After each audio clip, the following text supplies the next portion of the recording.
Viniste a habitar, a vivir entre nosotros, sintiendo el dolor de la humanidad y a llevarnos más alto. Infinito Dios,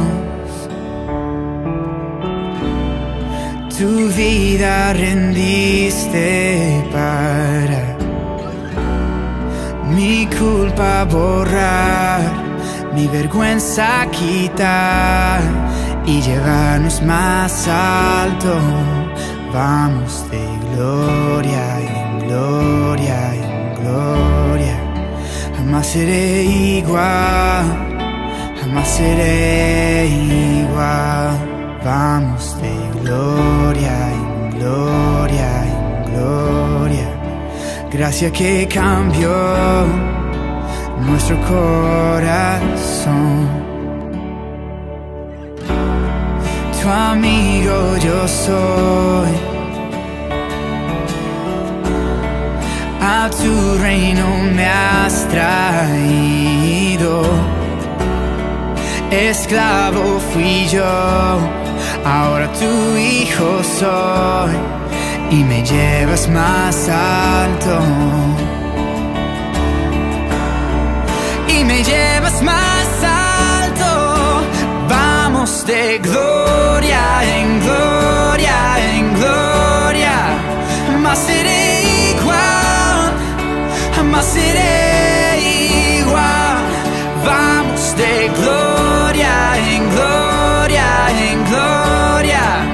Gracia que cambió nuestro corazón.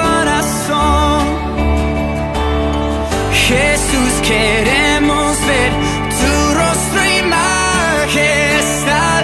Por siempre cantaremos santo, santo. Tu amor va más allá, no alcanzo a comprender. Por siempre cantaremos digno, digno. Jesús, queremos ver tu rostro y majestad. Por siempre cantaremos santo, santo. Tu amor va más allá, no alcanzo a comprender. Por siempre cantaremos digno, digno.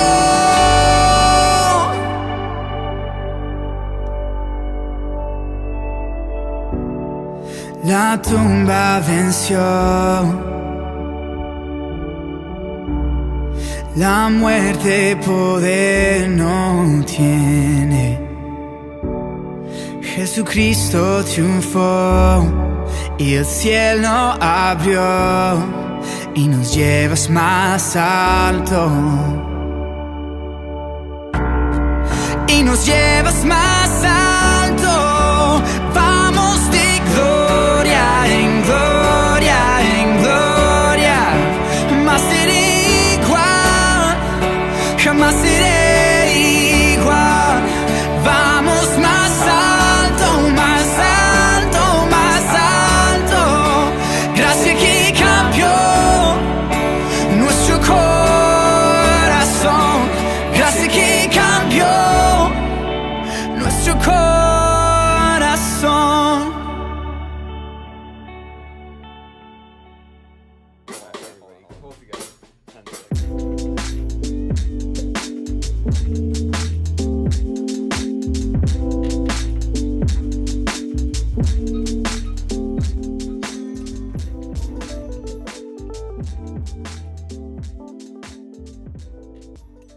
Hola Iglesia, mi nombre es Enrique, gracias por acompañarnos este día. Vamos a empezar una nueva serie con el pastor Andy Stanley. Así que hoy vamos a ver Cristianos Parte 1.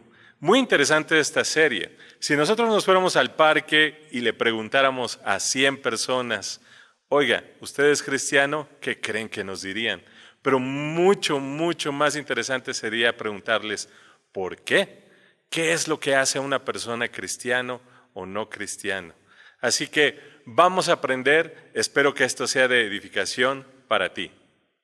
Y no olviden que ahora ya tenemos servicios presenciales, así que los esperamos el domingo 3 de octubre a la 1 de la tarde en nuestras instalaciones. Nos vemos.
When you look into the New Testament, the Gospels and the book of Acts specifically, there is a term that's used very consistently to describe these people that were a part of this Jesus movement. It's a terrifying term. It's the term disciple. And the reason this is a terrifying term, it should disturb you, is because it is so clearly defined.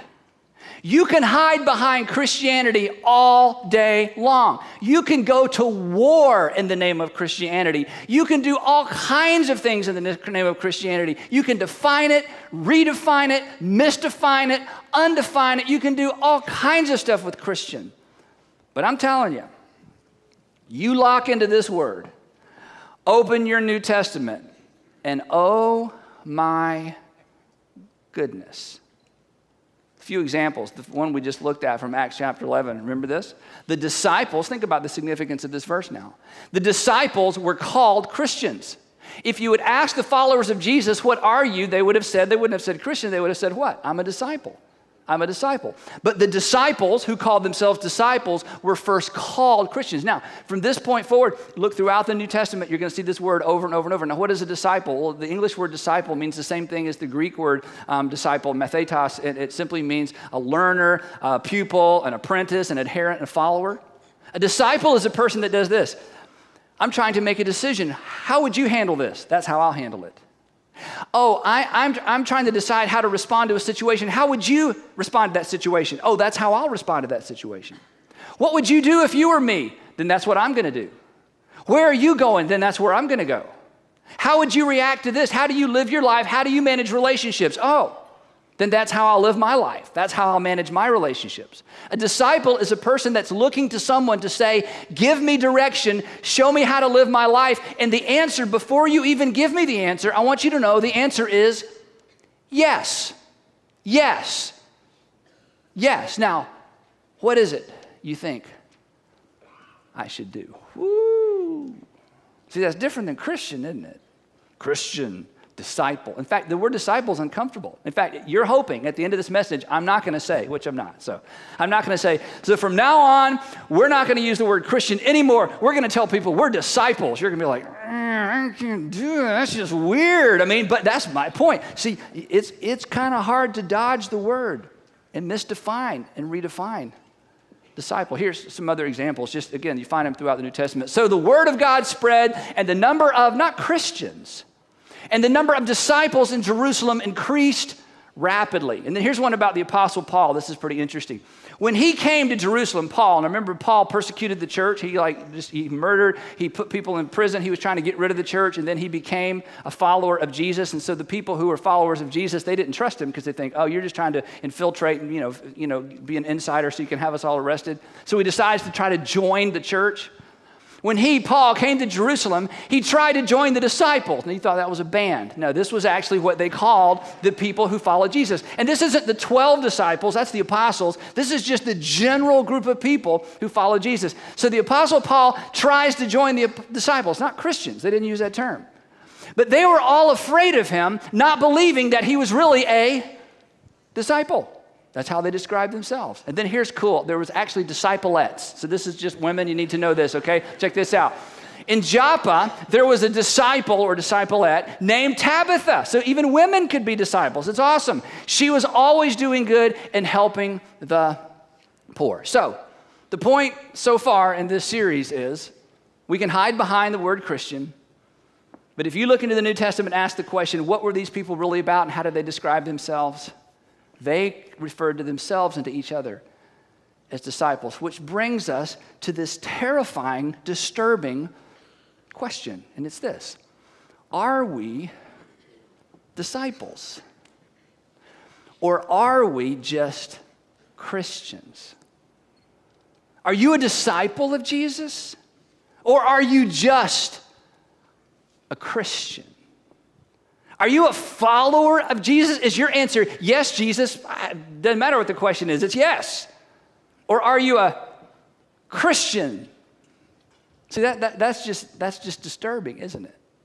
So what I want to do is we kind of close in on our first session of this today. Hopefully you'll come back next week. Is I want to now take you to a moment in time with Jesus where he speaks directly to people who want to be disciples.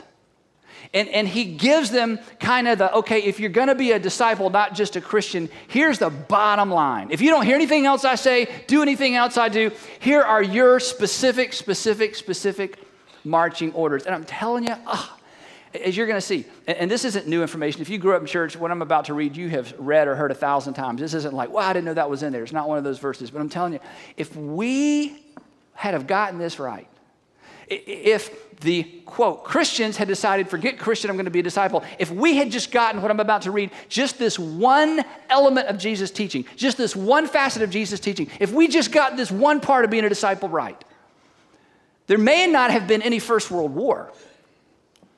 There definitely would not have been a Second World War. There would have been no civil war in this country. Slavery would have been put to rest long before. And there would have been no need for a civil rights movement in this nation if the followers of Jesus had actually followed not 10 commandments, not the whole New Testament, not everything the Apostle Paul teaching, if we had just gotten this one teaching of Jesus right, our world and our nation in particular would be a different and better place. So here's what happens. Jesus is at the end of his ministry. And he's in this, he's about to have the last Passover with his Jewish followers, the apostles. Judas has already left to go betray him. So Jesus realizes, I'm running out of time, and there's just a couple things I got to tell these guys before I'm crucified and exit this planet. And so this is that, if you've got kids, okay, kids, remember, Dad, there's just one thing, well, there's three. Okay, your mom said there's four. Okay, there's 5 things. Don't ever forget these 6 things. It's like here's those lessons before your kids leave. It's like, oh, I'm sure I forgot something. So Jesus is like, okay, here it is. Here's the one thing you got to get right. Here's what he said: my children, I will be with you only a little longer. In other words, lean in. We're running out of time. You will look for me, and just as I told the Jews, so I tell you now, where I'm going, you cannot come. Now, when he says you cannot come, Peter, who's sitting there, he perks up. It's like, what do you mean we can't come? We're going in, wherever you go, we go. We're disciples. You can't, what do you mean you're going to go somewhere where we can't go? Okay, is Andrew going to get to go? Because if Andrew's going, I'm going. You're not like just leaving me out, are you? Okay, so Peter, he's just obsessed with, you're going somewhere, we can't go. I want to go, you sure we can't go? Then Jesus moves on and he says this, a new commandment I give you. A new commandment, the little Greek word new can mean unusual, strange, odd, impractical. You never thought of this before. A new commandment I give you. And the thing is, most of you know what's coming, and it wasn't really that new on the surface. Okay, guys, lean in. You know, you're my guys. We had 12, now we're down to 11, so let's do this quick before we're down to fewer, okay? A new commandment I give you. Ready? Love one another. Love one another. And John's like, hey, that's not new. I mean, that's in the Old Testament. We've even heard you say this before. Love one another. A new commandment I give you. Love one another. Then he elaborates. He says this. As I have loved you, so you must love one another. Oh, wow. Matthew. You remember when we met, Matthew? You remember what you were doing? Tax collector. I know. You were a traitor. Everybody hated you, Matthew. Peter, you remember the day we met Matthew? Remember how you guys didn't even want to talk to Matthew because he's a traitor, he's a tax collector? Remember where we went after we met Matthew? John, remember where we went? Yeah, we went to Matthew's house. Yeah. Remember who's there? All those people that we weren't supposed to hang around with. My mama said, don't hang around with those kind of people. And you took us to a party full of those kind of people. And remember the conflict between all you guys and Matthew? Remember how we managed that? Remember how I loved Matthew? Now, that's what I want you guys to do. I want you to love each other that way. Nathaniel, remember what the first day we met? You remember. In fact, the rest of you guys, you don't know about this deal with Nathaniel, okay? His brother's here, eyewitness, went to get Nathaniel and said, Nathaniel, I've met the Messiah. You got to come meet this guy. He's from Nazareth. And Nathaniel, you remember what you said. And Nathaniel's hanging his head. He's going, Nathaniel said, could anything good come from Nazareth? You dissed my entire family, Nathaniel. And do you remember how I treated you? I said, come on, follow me. Be one of my guys. That's how I want you to love each other. Okay, guys, you remember the day that I did like the vampire sermon where I talked about drink my blood and eat my body, and it was just so weird, and people are getting up and leaving, and everybody's abandoning us. You remember that day? Every single one of you wanted to leave me. Come on, guys, look at me. Every single one of you wanted to get up, fade into the crowd, and be done with me, and I knew it. You remember that day? You remember how I treated you? Remember how I accepted you? Remember how I forgave you, even though you were about to betray me? Okay. I want you to love one another. That's what I want to characterize your relationship with each other. And then he said this, by this one thing, by this one dynamic, by this one relational breakthrough, by this will everyone know that you are my, what's the next word? Disciples. There it is. See, Christian, we can all be Christians. Love each other the way that Jesus loved those guys. Ooh, now I'm like in a subset, aren't I? Now I'm like in a much smaller category. I don't know how to get around that. I don't know how to defend that. I don't know how to, exegete my way away from that. You'll be, by this one thing, everyone will know you're my disciples. And then just in case they missed it, if you love one another. So I know you're all Christians. Are you a disciple? Now, here's my favorite part of the passage. Okay, Jesus is just, this is like big. This is like, okay, it's not how much you know. It's not where you go to synagogue on Saturday. It's not, all that stuff. The one thing, the litmus test, the bottom line, the defining characteristic of the people that follow me are not going to be how much they even know about me or how loud they sing or how long they pray. It's going to be all about if they love one another. This is a big deal. And Peter raises his hand. Yeah, Peter, what you got on your mind? Peter Simon Peter asking, Lord, where are you going? It's like, what? Yeah, I love things awesome, but wait a minute, where are you going? I want to know where you're going because I want to go with you. It's like, Peter, did you just miss the whole point of this lesson? Peter's like, yeah, but I'm going with you. I'm willing to die for you. I want to be seen with you. I want to be on your left or your right or behind. You can't leave me. I'm going with you. Later, Jesus says, Peter, look, in a few hours, a middle school girl is going to intimidate you into denying you even know me. Peter's like, no, I'm willing to die for you. Peter, look, Peter, I don't want you to die for me. Peter, I don't even want you to follow me. Peter, I don't even want you to go where I'm going. I want you to do something way more difficult than all of that. What could be more difficult than that? I want you to love these guys for the rest of your life. I want you to love them in such a way that people look at your relationship. People on the outside look at your relationship, the way you love each other, and I want them to be drawn to the edge and peer in and say, look how they love. And I want you to create a community of people that are defined and characterized by that kind of unconditional, generous, compassionate, ridiculous, who would do that kind of love.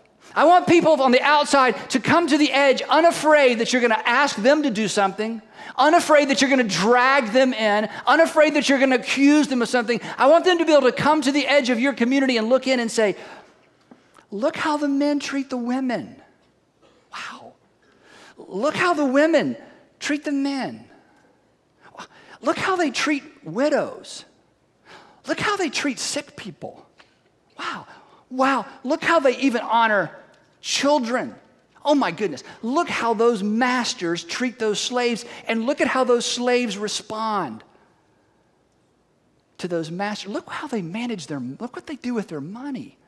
Look how they respond to persecution. Oh my gosh, it's almost like they don't even fear death.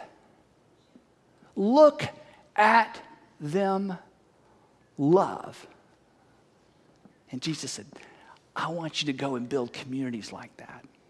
And they're going to grow, and they're going to expand, and they're going to grow, and they're expand. And people from the outside are going to be drawn to the edge. And they're going to think, I don't know if I want to become one of those, but I would like to work for one. I'd hire all I could. They're the most honest people. These followers of Jesus, these disciples, they're so odd. When they mess up, they tell you. You don't have to find out after the fact. Well, they're generous to a fault.